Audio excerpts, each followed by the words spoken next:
The following program is a Town of Colonie television production of the William K. Sanford Town Library.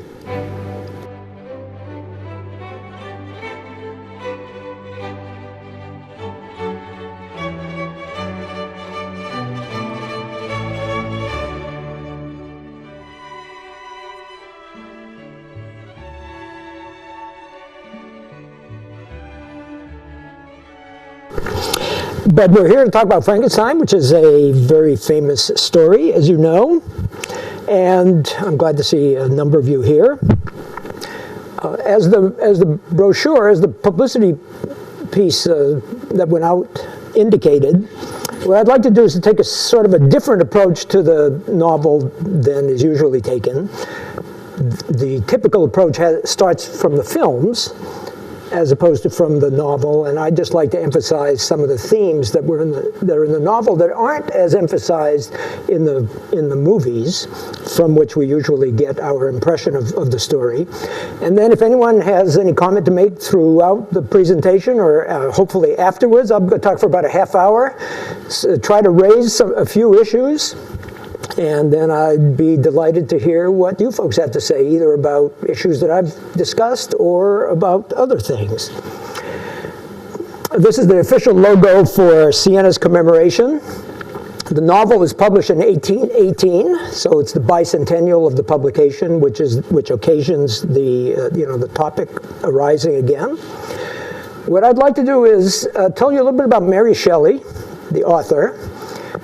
Show a clip from the film, which identifies really the central issue that the film focuses on, and then talk about other topics that are present in the novel, but not so prominent in the films. And you'll see the topics that are presented in the novels are topics of perennial interest.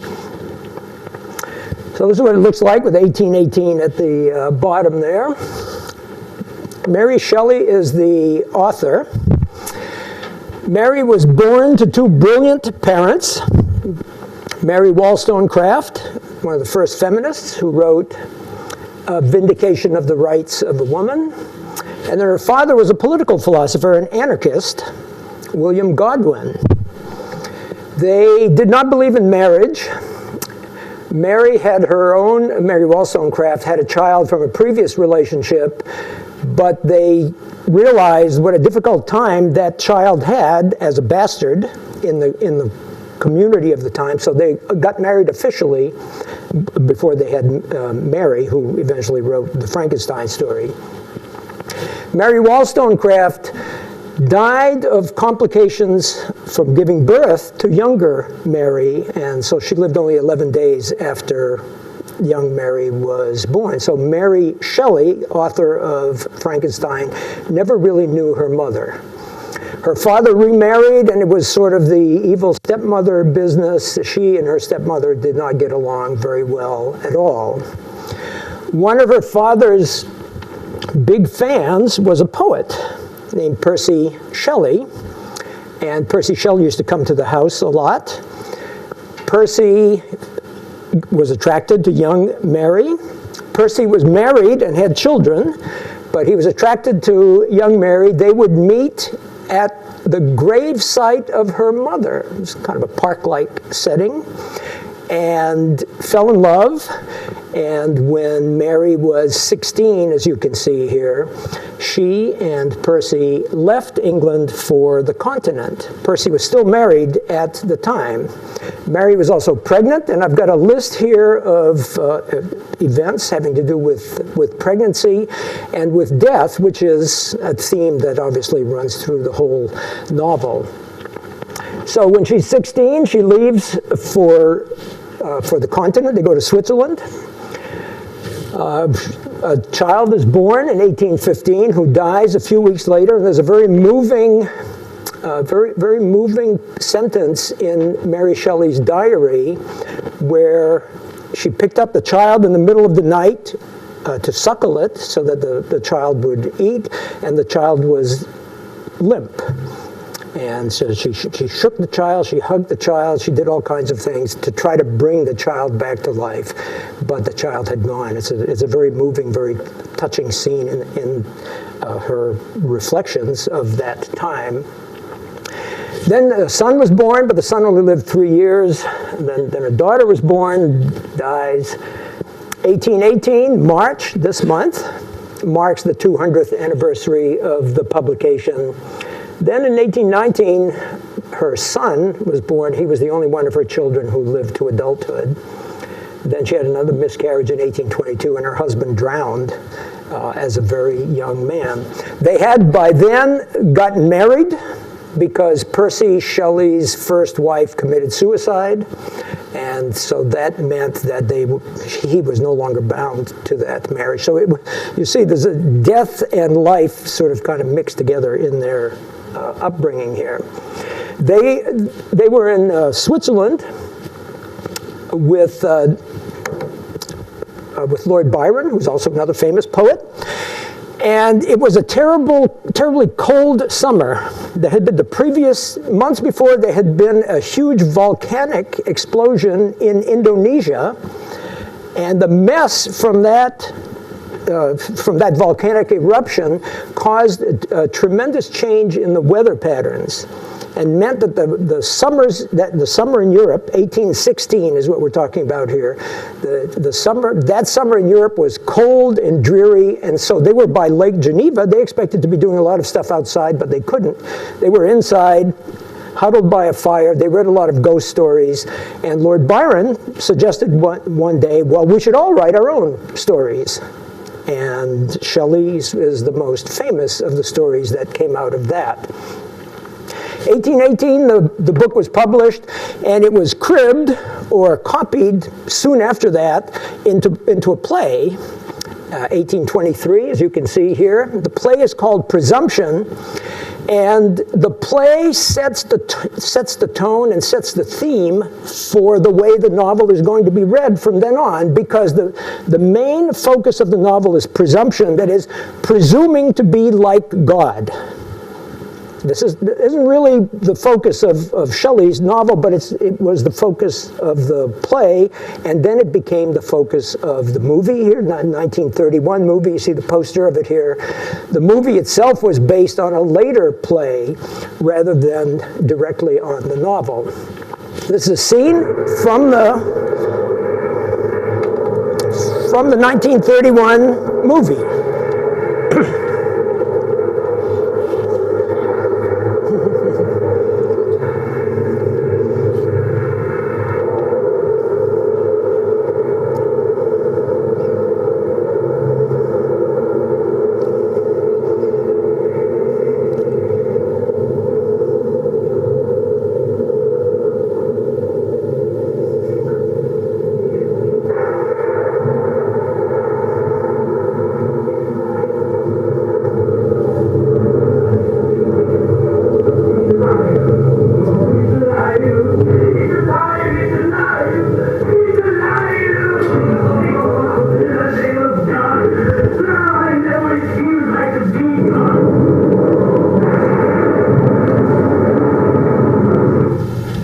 When I first proposed doing this at Siena, my science colleagues were all like, no, no, no, no, no, because the book is all about, wacko scientists. And in the film, that is, in effect, the way the scientist is depicted. But in the book, Victor, he's the Frankenstein, right? Victor Frankenstein is depicted as a much more complicated fellow who does try to create life, but who does it with different intentions and with different sort of composure than the guy does in the film. But the typical theme is humans wanting to become like gods. You make something, and you have all these unintended consequences. That's one line of themes that comes out of the novel. And comes out of the movies especially. What comes out of the novel, and the way that I'd like to approach it today by introducing different themes, is to highlight these three themes here. First, letter writing, which pretty much has disappeared from our world, but the novel is all written in letters. It's an epistolary novel. It's somebody, this ship captain, writing letters to his sister, and then Victor Frankenstein is sort of washed up to the ship, and then Victor tells the story to the letter writer who writes letters to his sister, and then Victor tells of his encounter with the creature. I call him the creature instead of the monster, because one of the themes in the novel is, who's the monster, really? Is it Victor, or is it the creature who doesn't ask to be brought into life at all?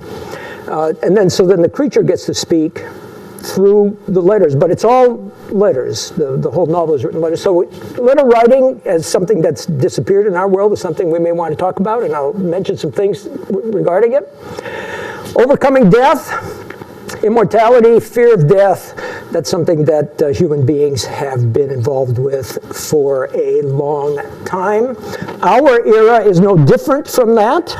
There are different ways in which human beings try to either extend their lifespan or keep from dying, and some words associated with that are transhumanism, one of the last words here on that second bullet point, transhumanism and the singularity. We'll talk about that, but that is contemporary ways in which people try to beat death.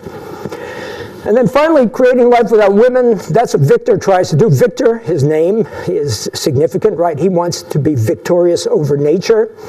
And nature literally means giving birth. Giving birth, obviously associated with females. What Victor wants to do is bring life into being without female.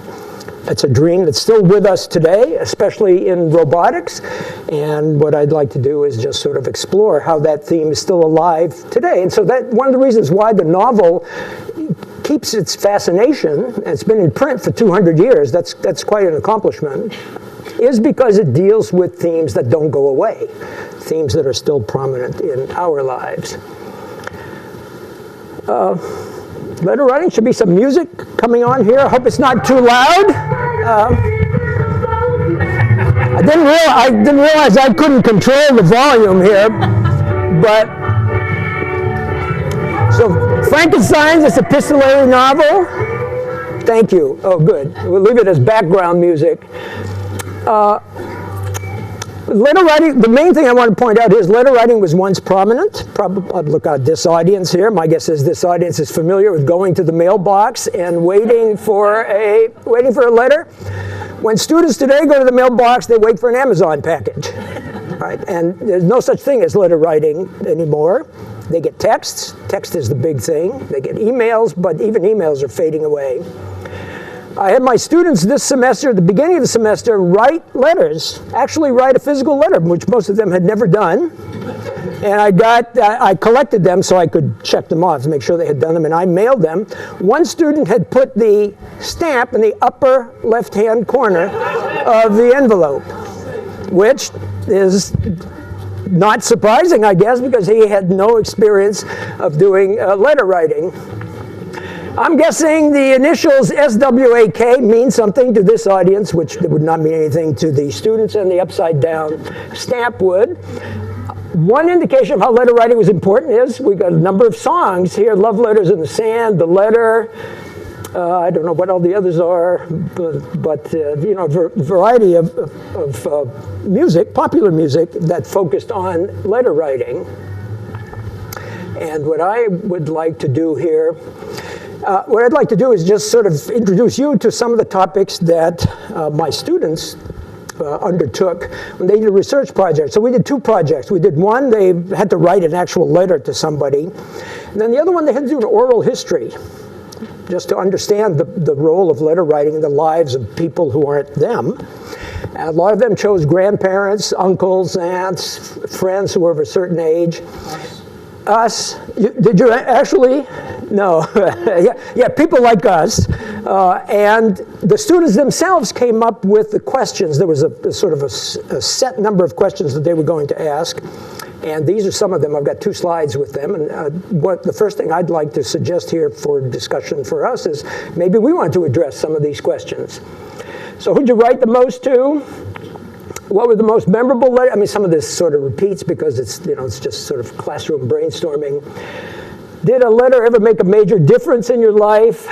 What were the main reasons for writing and receiving letters? Did you keep any letters? Did you throw out any letters? Did you burn any letters? And is there a psychology that's different between throwing out letters and burning letters? Does it make a difference? Did you do it for a certain reason or not? How'd you put emotion into your letters? And then what's the difference between writing people a letter and speaking to them over the phone? And they got an interesting range of answers. Some people of a certain generation, even of the letter writing generation, said, well, I was glad when we don't have letters anymore. I prefer, actually, some grandparents, I prefer the phone. But a lot of them had obviously kept letters, and it was quite an interesting project for the students to talk to people. One young woman found out that her grandfather actually had had a girlfriend before her grandmother, and this was a real surprise. He had kept letters from this woman who was his previous girlfriend. So one theme that shows up because it's an epistolary novel is letter writing. Another theme is obviously death and the desire to overcome death. This is something that's been around for a long time in human life. Death obviously touched Mary in a very close way, the death of her mother, then the death of many of her children. In the novel, a number of prominent deaths occur. There's a friend of Victor's father who dies.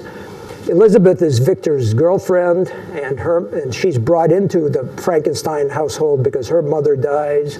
And then Victor's own mother dies when she's caring for Elizabeth when Elizabeth is young, and Victor's mother gets ill and dies. And part of what Victor wants to do is first learn the secret of life, and then be able to bring people back to life. So he's got a two-step sort of project going. Now the issues for us, what philosophers do is they reflect and they ask questions that sometimes other people don't ask. I'm guessing that most people in this room aren't anxious to die or looking forward to death, and that is sort of a common human reaction that has led to a variety of different dreams about conquering death. Resurrection is a big one. Ponce de Leon, and some brook that will give you the secret of life, or some elixir that will keep you alive forever.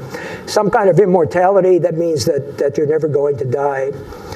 And what the philosopher asks is death really a problem? Nobody likes to ask that question, but that's really the issue that is raised here.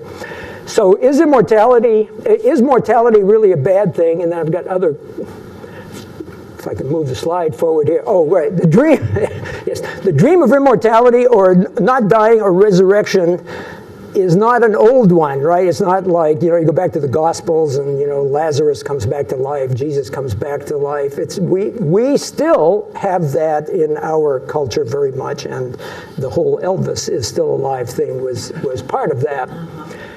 I guess I'll go back to my questions here.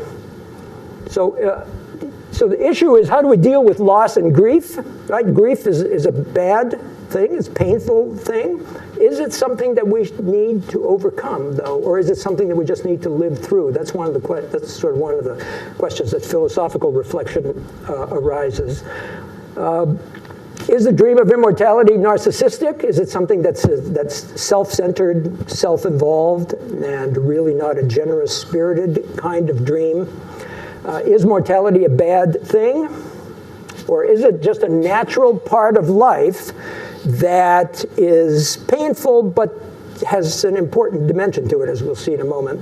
And then are we just our consciousness? Because one of the latest views of immortality, this notion of transhumanism, is that we are on the verge of being able to blend carbon-based systems and silicon-based systems, so that we soon will be able to download our minds, we'll soon be able to download our minds into a computer and thus never die.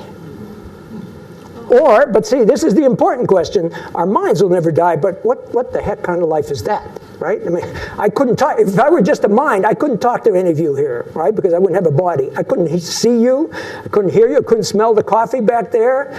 There's a real problem with that version of immortality, but that version is alive and well today, not in the sense that it was thousands of years ago, but in the sense of blending carbon-based system, which is us, into a silicon-based one.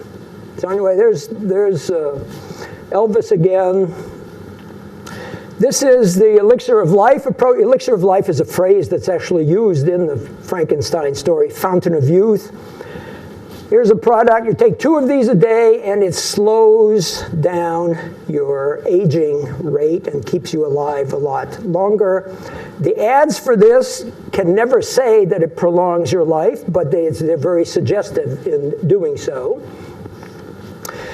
Another way in which the dream of immortality is showing up today has to do with nanobots, tiny little robots that work on the level of bacteria that are promised, at least that's what the people who want the funding to do this research promise, that they're going to come in, they're going to be able to clean out any disease we have in our bodies, and then we'll be able to live a long time because we won't have to worry about diseases anymore. And there's like sort of a quick chart of how that works.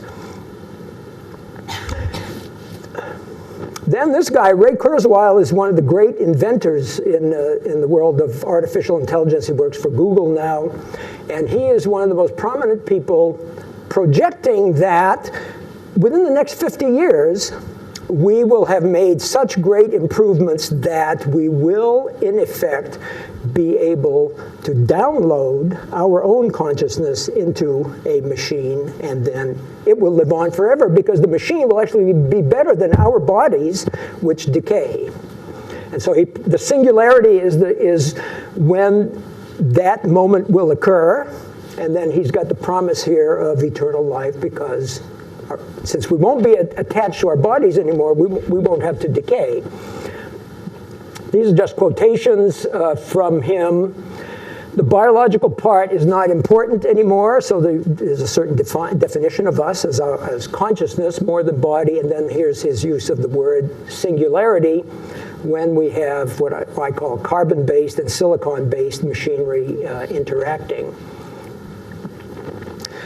As I said before, philosophers reflect on things that other people don't. Mary Midgley is one of the sort of important contemporary philosophers, and she looks at this movement, transhumanism, and she says it's all nonsense.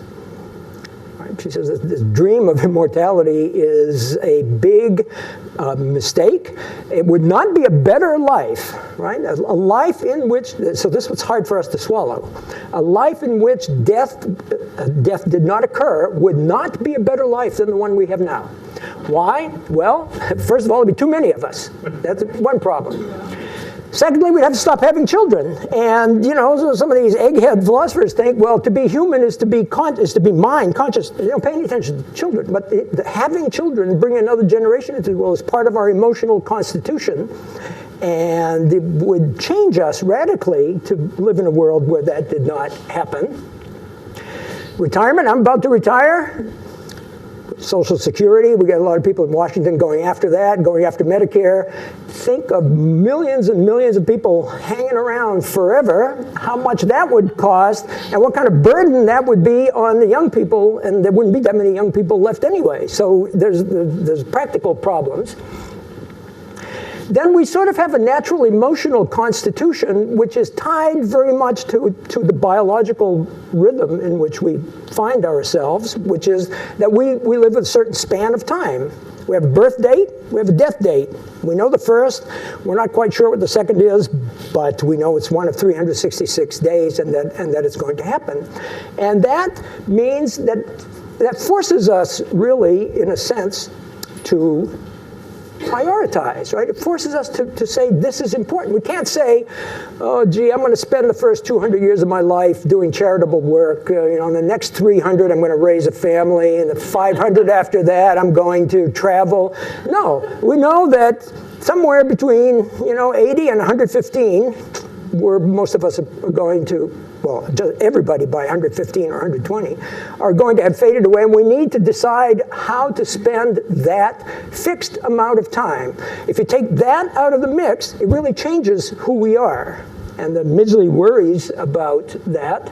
And then this last one is the same thing. Is our emotional constitution tied to a limited lifespan? Which the answer is yes. We would have to change psychologically if our time span were unending. Or at least that's the point that she makes. So the questions for us just built on this here, if I may turn around and look at these.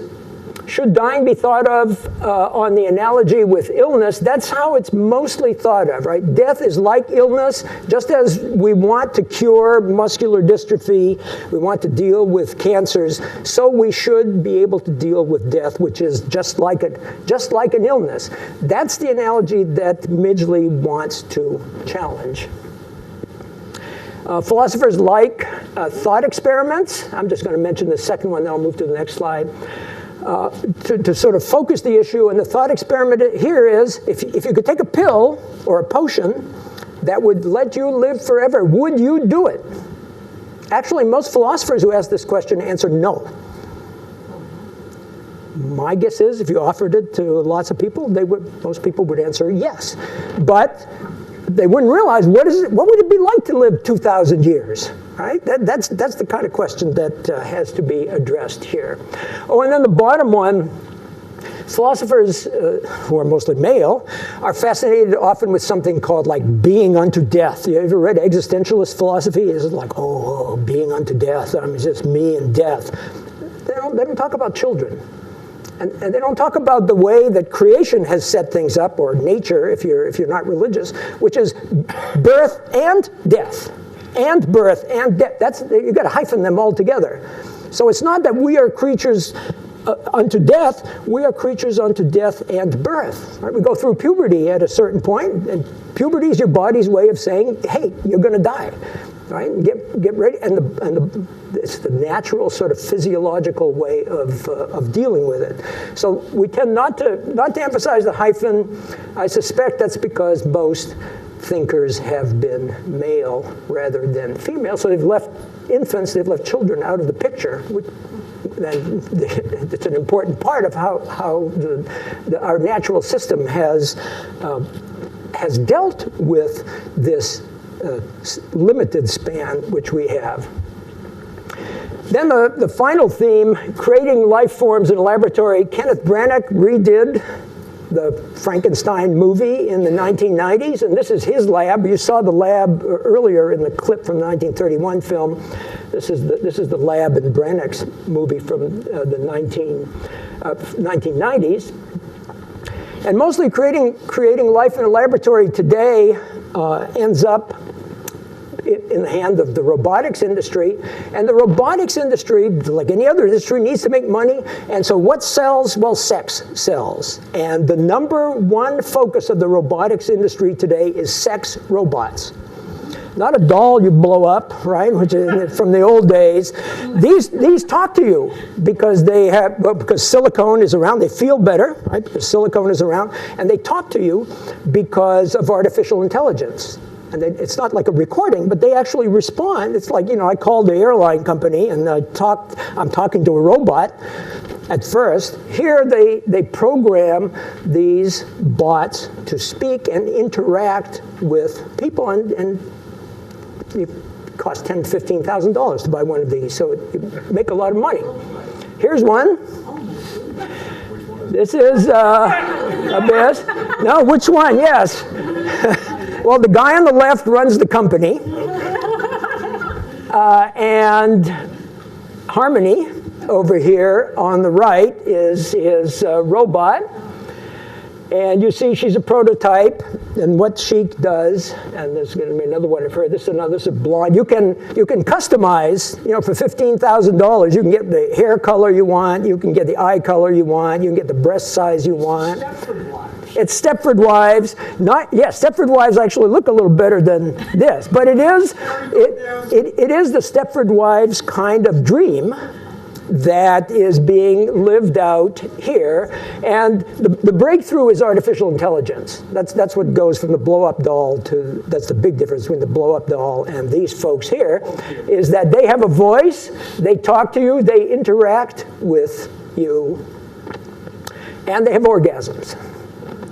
Yeah, so they give them real. What's the male equivalent? Are these the males? Well, there's a good question. There's a good question is why is this all females, right? This is the world from the male, very much male-centered, very much narrow male-centered point of view. What's a female? A female is something that never says no, and you can have sex with, right? That's the definition here. Sadly. The movie Cherry 2000, Melanie Griffith is hired to go out and pursue this guy's robot female. What's the name of it? Cherry 2000? Cherry 2000. It's a film? Yes. Ah, okay. It's very good. Ah, yes. So this shows up in literature, like there was Stepford Wives, shows up in literature and film in a number of ways. There's a guy in Japan, he's really famous, he runs a robotics lab. In order to get funding, originally he worked in cooperation with sex robot people, but then he decided this was ruining his reputation because he wants to be more serious in terms of producing robots that are have lots of different purposes. Companions at home, TV newscast, this is an insult to the TV, but maybe that's what it's become. TV newscasters, receptionists, and Geminids, he called because of Gemini, he likes to make twins, so he made a twin of himself, which is, he's on the right here, and his twin obviously is on. All due respect to the man, that is one ugly son of a... Yeah, well, and you know what happened here? He's so fascinated with robots, and he made this twin of himself, and kept the twin around. 2 years later, he knows I'm getting gray hair, the robot is not, right? You know, I'm getting wrinkles, the robot. So he started having himself treated like a machine. He would go to a cosmetic surgeon on a regular basis so that he would not look any different from now the robot became the standard. And he kept changing his own body so that he would not differ from the robot that he had invented. This is from the Osaka University website, where it talks about how we're about to have, in a normal life, interactions with robots. So they're kind of ugly robots, ugly, obvious robots that they have there, but that's pretty much where we are in terms of robotics. This is quite different from the sex robot. This is in what we used to call an old folks' home, but then I'm sure there's a better way of putting it than that. It's an elderly housing, there you go. She's interacting with a robot. This little monkey here is not a live chimpanzee or anything, but it's from a robotics laboratory. And the guy from Japan, his interest is moving in this direction, right? How can we, and he has a contract with the people in Denmark to produce robots that will provide company for the elderly. So he takes it in a different direction, and here's an example of when that works. Here's one of his robots, and now we'll have to get the sound up a little bit. My name is... Here, I'll start it over again, because she has a very faint voice. Hello, my name is Erica. This is Erica. My name is Nick. It's nice to meet you, Nick. Let's learn a little about each other. To start off, where are you from? I'm from Canada. Wow, Canada's quite far away. It's pretty cold there, eh? Like many other advanced androids and robots, there are so many great applications for these robots, whether it's helping the elderly, guiding tourists, or even for entertainment. It's all very exciting. Oh, sorry about that. I got a little carried away. So, Nick, what do you do for a living? I'm a student. Oh, you're a student? You know, robots could be quite helpful for students. We have the advantage of a perfect and fast memory of a computer, while also having the ability to be interactive and responsive like a human teacher. So, Nick, would you like having a robot like me as a teacher? No, I don't think so. I like Nick. I'm a normal teacher. Excuse me,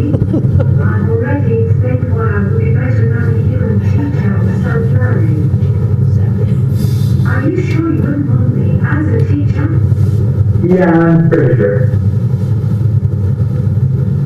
Are you serious? I wonder if everyone from Canada is so narrow-minded about robots. I'm not talking to you. Please do come speak with me again. So there you go. She actually interacts. She knows something about Canada. She knows about A. She knows it's cold. She knows she would be a better teacher than people like me because she knows a lot more, right? Her brain capacity or her memory capacity is way larger than is mine. And she gets miffed. She says, this guy, she doesn't agree with this guy. This guy's insulting her when he says that he'd rather have a human teacher. So this is from the Osaka Robotics Laboratory and moving in the direction of human beings interacting with us. So here's some issues for us. She says you're narrow-minded to the guy, and our question is, are we narrow-minded? Do we just suffer from an irrational techno-dread? Or are we going to call all robots Frankenbots because we don't want to be dealing with them? Plato, a long time ago, wrote a dialogue where one of the characters complains about writing. He says, oh my God, this new technology is going to destroy the human memory, right? You can't interact with people, you're reading a text, you can't say, gee, what do you mean here, which you can do with human beings. So Plato has this character long, thousands of years ago, who worries about the latest technological development, and it might be an irrational worry because writing we have accepted now. So our question is, we have a gut reaction, I'm guessing, negative to the sex robots and even to the robots that we would be interacting with. And we have to ask ourselves whether that is a narrow-minded, as Erica put it, is that a narrow-minded response or is it a well-thought-out response? Then this really raises the question of who are we as human beings? And this goes back to Ray Kurzweil as well, who says, we can live forever without these bodies. Right? We can get better bodies, right? Silicon-based bodies would be better for our consciousness. And the reason he says that is because philosophers for a long time have defined human beings as essentially minds. What is it that characterizes human beings? Rationality, intelligence. And the rest is sort of secondary. The rest doesn't matter. Well, this robotics business focuses us or forces us to rethink that. What if Erica is perfectly intelligent? Does that make her a human being? Is that who we are really? Or are there other things about us that make us who we are and that are significant? Friendship, that's a big one in the story. Frankenstein, the guy who writes letters at the beginning, says he needs a friend, and then Victor Frankenstein shows up. The creature, his whole life is spent looking for a friend, right? Looking for someone who will befriend him because he's big and he's ugly and he's rejected. And what he asks, those of you who've read the novel, what he asks Victor to do is, get me a girlfriend. Right? You can make another creature, make one for me. Make one who will look at me and see something familiar, right? Someone who will be my friend. So friendship is important. Can we really enter into friendships with robots like Erica? Gossip, this is one of the huge traits of human beings. Can you have anything that you call a human being who would not engage in gossip? And would that be, is that a sign, whoa, something wrong with them, right? They don't like gossip or they don't gossip. Eating, we sit around, eat food all the time. We cook, we make a big deal out of it, we make celebrations of it, we have to plan, it connects us to the world, to the sun, to rain, to all kinds of things. Then surprises, most of the robots themselves, even though Erica pretends to be shocked at what the guy replies, cannot really be surprised all that much, or cannot themselves surprise us. And so there's a question of whether this is an important part of human life, as well as disputes, violence, anxiety, heartbreaks. Some of these robots are specifically created to avoid all of this. Now, if you avoid all of this, are you destroying human life? right? Is human life better if it has some, and obviously any of these can be pushed too far, but is human life better if it has some of these rather than a life without any of these at all? What kind of life would that be? Or a life without any possibility of this happening at all? How important are skin and touch? The creature is never hugged. That's one of the things. If you read the novel, right, and Mary Shelley, you think of her hugging her dead child, right, and trying to bring the child back to life just by putting warmth into it, recognizes the importance of touch, the importance of real skin. Do these robots feel any kind of tingling when their skin is touched? Are they ever hugged? You know, like, and it's not just sexual touch, but like people score a goal in hockey and everybody comes and hugs them. You know, players in sports do this all the time. So human touch is something that we often take for granted, but is really sort of well integrated into who we are and not part of life for these monsters. And then one of the key questions is, if you kill one of these monsters, one of these robots, is it any big deal?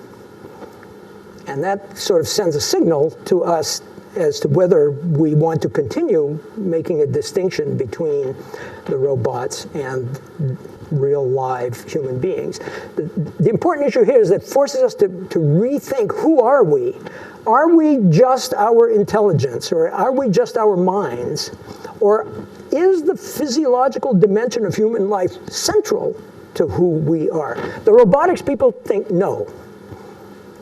We can make a human, and Kurzweil thinks, you know, as long as you can download your consciousness into a computer, that's you, right? That's you there. And we, you know, philosophers say, I don't know, that's me.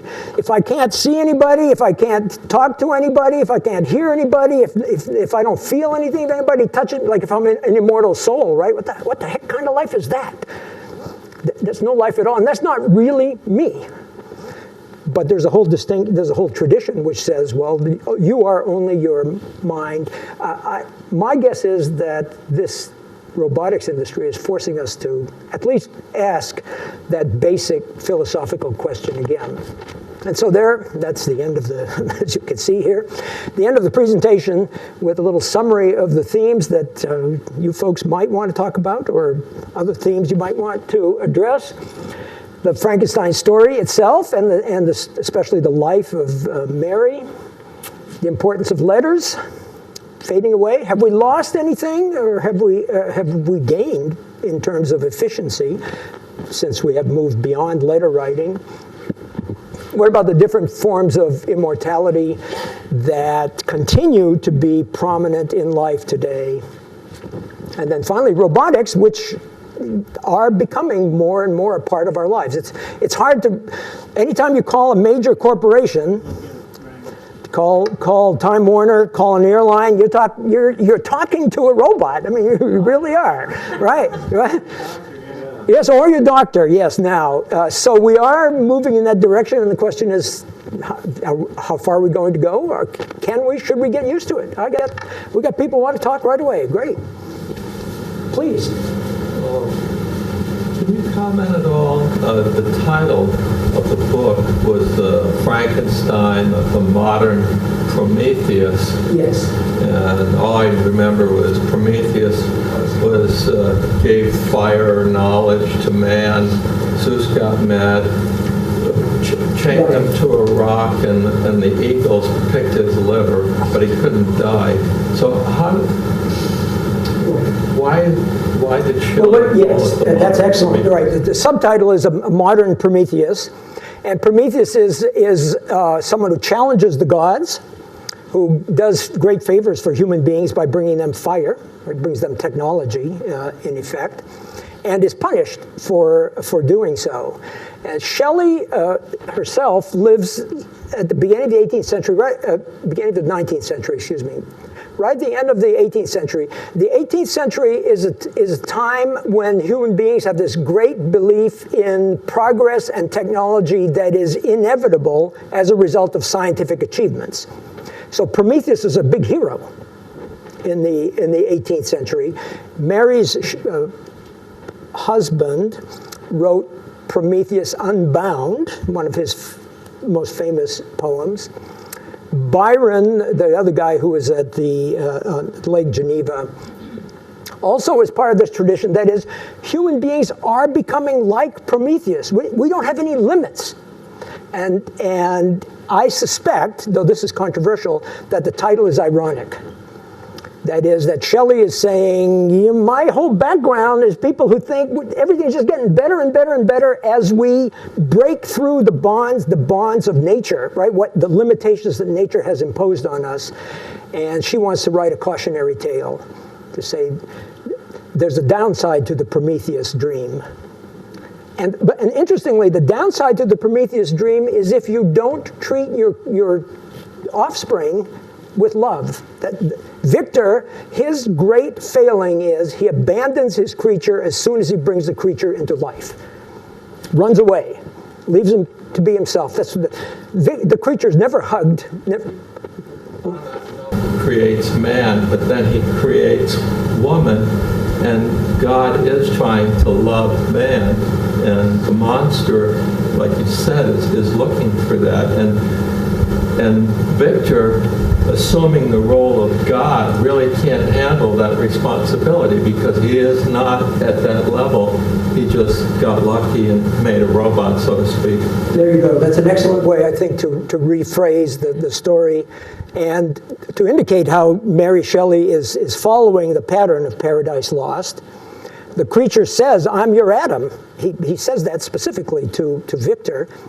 But the big difference is there is no care, there's no consideration, there's not even any kind of setting boundaries. You might not like that the God in the Garden of Eden says, do this, don't do that, but at least that's a caring father. And that's what's missing with Victor. And there are two creation stories in the book of Genesis. There's the famous sexist one, which is, God creates a male first, then creates a female, and then there's this whole Garden of Eden story. There's a whole other story that people hardly ever pay attention to, which just simply says God created them, male and female, he created them. It's a whole separate creation story that's often woven in with the other one. But in that story, human means male and female. Whereas in the second one, this is the one that Paradise Lost is based on, human means essentially male, and then female is an afterthought. And Shelley is working with that background too, I think. But I think your position is right about the father figure. This is very disturbing, I think. Yes, good. And rightly so. But I kept thinking of Stephen Hawking's just recently when I was reading his philosophy or whatever. He said that when the theory of the universe is understood by everyone, at that point there'll be a discussion and we will understand why we're here. And I didn't hear that at all. Right. I doubt that's the case. I think that's an unanswerable question. Well, at least it's brought up by Stephen. It's brought up by someone at the at the highest level of intelligence, and there's a prediction in what he says too that at some point we will come to understand. He says that. That's exactly what he says. He says that when the theory of the universe is understood, it will be understood by everyone, and then there'll be a discussion, and we will find out why we're here. And I thought that was very encouraging. Yes, but I would think it's not going to happen. The dream of a theory of everything, TOE is called in physics, has been around for a long time, or grand unified theory, that's what people have been aiming at for a long time. And as they find out about life and the universe, it gets more and more and more complicated. It might be that the answer, is around us already, right? Care for others, be a force for good, care for others, leave the world a slightly better place than you found it. I mean, the old platitudes probably are, if we get to that point, right, the Hawking point, maybe that's what we'll come up with. That is, maybe we'll find out it's been in front of our noses the whole time. Mysticism. It's what? Mysticism. Well, perhaps, yes. At his point, it's like mysticism, right? All of a sudden, you have this insight, whereas for us, it comes through the tradition and through experience. Yes? retired teacher, and back in the day when I taught this book, inevitably led to a conversation about the things we create in life that we can't handle. And it always somehow got to politics. I thought maybe you'd like to comment on that approach to the book. Well, that is it's a theme that I've downplayed because it's always in the forefront, and so unintended consequences. What we do. The atomic bomb right now was once. Say in the early 50s, there was real fear about unintended consequences of that. Then we kind of got complacent. Now we are starting to worry about that again, but that's kind of a stock example that we have created something that depends on human beings to control it, and human beings are just too frail and flawed to control it.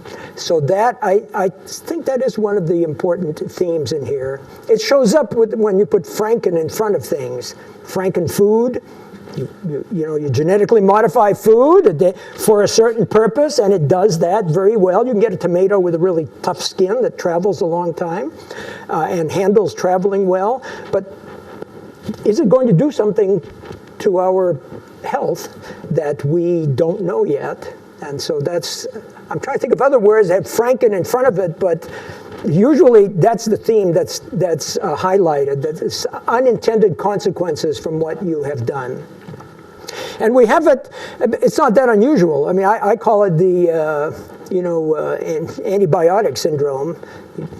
You take antibiotics, they're good for you, but they're bad for you at the same time, right? You got to learn to sort them out. But you can't have the good without the bad. In the antibiotic land, the question with Franken and the unintended consequences there are there certain limits that we need to put on ourselves and not go there, right? Should Victor not have gone there to the question of making life? That's a tougher issue. I don't know. I don't know how we answer that. Yes? A couple of things. And I'm going to get in trouble for this, but if Donald Trump's going to live forever, I'm leaving. Franken Trump is a word that has shown up in the last few years. Yeah, no argument there. The second thing is the robot, the lady robot that got annoyed with him, reminded me so much of the Hall of Presidents.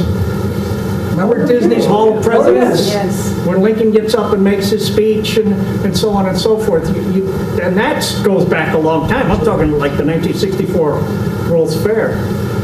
Also, they had that medication early on, Elysium. Elysium, yes. Not a medication, a supplement. Supplement. That's a play on words. That's deliberate. Elysium comes from. I hadn't thought of that. Elysium comes from the Romans. Yes, or the Greeks. Elysian fields. That's the heavens. Right. Yeah. Elysium is one of the things that is yelled out about in the movie The Gladiator. When if you find yourself in Elysium, don't worry about it. You're dead. Oh yes. And so that's a play. That's a play. They did that deliberately. Oh, thank you. So, yes, like in Paris, the Champs-Elysees is based on that Elysium also. Right. Oh, that's very good. And was Mary Shelley? This is not an advanced liberal time when she writes this book. Was she castigated for this? Did she get herself in quote unquote trouble for stirring this stuff? I mean, a woman thinking like this? Oh my God! Well, first of all, a lot of people said obviously she didn't write the book; her husband did. That was number one, right? There's no question. No woman is going to write this book. She got into trouble because of the theme in the book, which is making life, a monster roaming around the community. Creature, excuse me, I call him, that's right, because one of the issues, I may have mentioned this already, is who's the monster, right? Is it Victor or is it the creature? Because of the way Victor treats the creature, he might be the monster. So she got into trouble for that.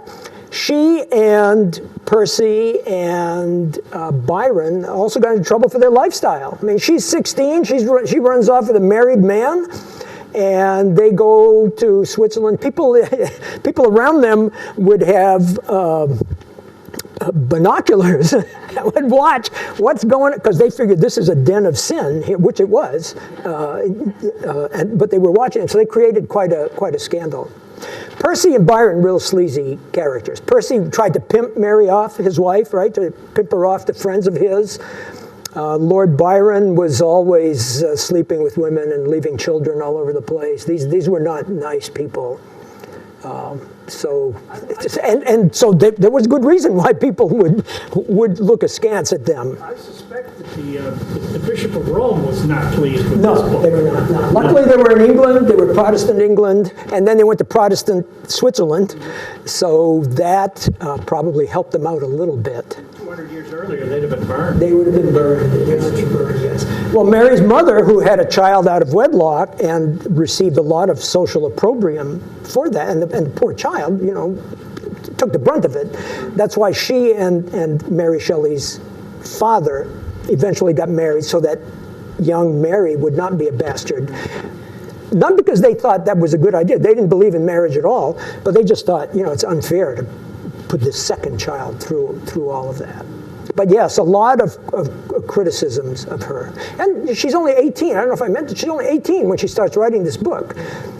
So she's just a young woman, but she grows up in an intellectual hothouse. Right, her Samuel Coleridge would come to the house and read his poems. She had access to her father's library. Most women were not educated at all then. She doesn't have much formal schooling, but she has plenty of education at home with her father and her father's laboratory. Did she make decent money off of this? No. This is only famous because of the plays. It was published 500 copies. She didn't make any, I think throughout her whole life, if she were around now, she'd be doing all right. But throughout her whole life, she did not make much money on this. She wrote other novels, and then after her husband died, she had all of his poems published. And he was from a wealthy family, and her son inherited money from the grandfather on Percy's side, and I think that's how they survived. But yeah, she didn't make much money, and the story wouldn't have been famous except for the plays. So the play, like Presumption, someone cribbed her story right away and turned it into a play. That then helped sales of books. Did they call the play Frankenstein too? Or? No, they called the play Presumption. Okay. That was the name of the first. I don't know what subsequent ones were called, but the first one was called Presumption, and then had Frankenstein in the subtitle somehow. December and ends in September, without a year. And But it Mary, is 9 yes, months. Mary is 9 months. Oh, there you go. Okay, and Mary is born in August, and her mother dies at the beginning of September. So it may be, or at least this is one theory, right? It may be that the span is the span of young Mary Shelley's life, or the pregnancy till the death of her mother. That it is 9 months. You have it there. Well, it goes December to September, December to September. so it could be 10. Yes, but Mary Shelley is born in August, and then her mother dies in September. Is there a correlation to the French Revolution, or am I really? No, they are very sensitive to the horrors of the French Revolution, which is Mary is a lot more conservative than her than Shelley and Byron. They're all like anarchists and freedom or everything, and we love the revolutionary stuff. She pulls back from that, which is why this is a much more. Mentioned Prometheus at the beginning, which is why this doesn't just celebrate the Promethean attitude. When they left England, had to go through France to get to Switzerland, it was dangerous. This is the this is the terror right before Napoleon, I guess, or maybe, well, I don't know. When 1818? No, Napoleon's already come back, I think, right? Napoleon. 1815. So the time they're in the Napoleonic time, but they remember the French Revolution for sure. And William Guy, political philosophers at the time, were obviously taken up by that. But I see that our time is winding down. I thank you so much. So many good questions. Such a good audience.